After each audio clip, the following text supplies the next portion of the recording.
తీసుకోం, మాకు రిజల్ట్ కావాలి, వాయిదాల మీద వాయిదాలు ఇవ్వము. విన్నారు కదా జస్టిస్ షా గారి మాటలు. ఇప్పుడు ఇక్కడ మనకి 2 పరస్పర విరుద్ధ అభిప్రాయాలు సుప్రీంకోర్టు నుంచి మనకు వినిపిస్తున్నాయి. ప్రస్తుత చీఫ్ జస్టిస్ చంద్రచూడ్ గారు ఇలా అన్నారు, కింది కోర్టులు బెయిల్ ఇవ్వడానికి భయపడుతున్నాయి, కానీ మా దగ్గరకు వస్తే బెయిల్ ఇస్తామని. జస్టిస్ షా గారు ఏమంటున్నారు, ఏకంగా సిబిఐ సిస్టమ్ని మార్చుకోవాలి అంటూ తీవ్ర వ్యాఖ్యలు చేశారు.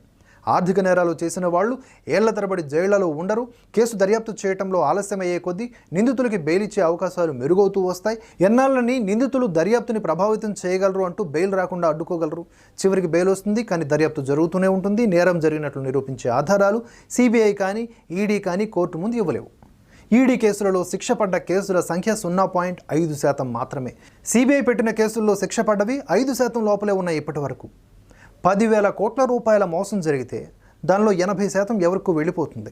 మిగిలిన 20%లో ఓ 10% మాత్రం రికవరీ అవుతుంది. ఆ 10%ని అందరికీ సమానంగా పంచివ్వడానికి 5 ఏళ్లు పడుతుంది. అసలు మన సిస్టంలోనే చాలా లొసుగులు ఉన్నాయి, కానీ ఏ ప్రభుత్వం వచ్చినా వీటిని సరిచేయడానికి ప్రయత్నించవు, ఇంక్లూడింగ్ బీజేపీ. భారతదేశంలో ఉన్న చట్టాలు చాలా కఠినంగా ఉన్నాయి వేరే దేశాలతో పోలిస్తే, కానీ చట్టాలని అమలు చేయడంలో మాత్రం ఎవరి ప్రయోజనాలు వాళ్ళకు ఉంటాయి, వాటికి తగ్గట్లుగా అమలవుతూ ఉంటాయి. రాజకీయ దరిద్రం ఏంటంటే నేరాలు చేసిన వాళ్ళని జైల్లో పెడితే ఆ సానుభూతి ఓట్లతో మంత్రులుగా ఎన్నుకుంటుంది ప్రజలే. వీడియో స్టార్టింగ్లో ప్రజలే దీంట్లో భాగస్వాములు అని చేసినటువంటి కామెంట్కి ఇదే ఎండింగ్.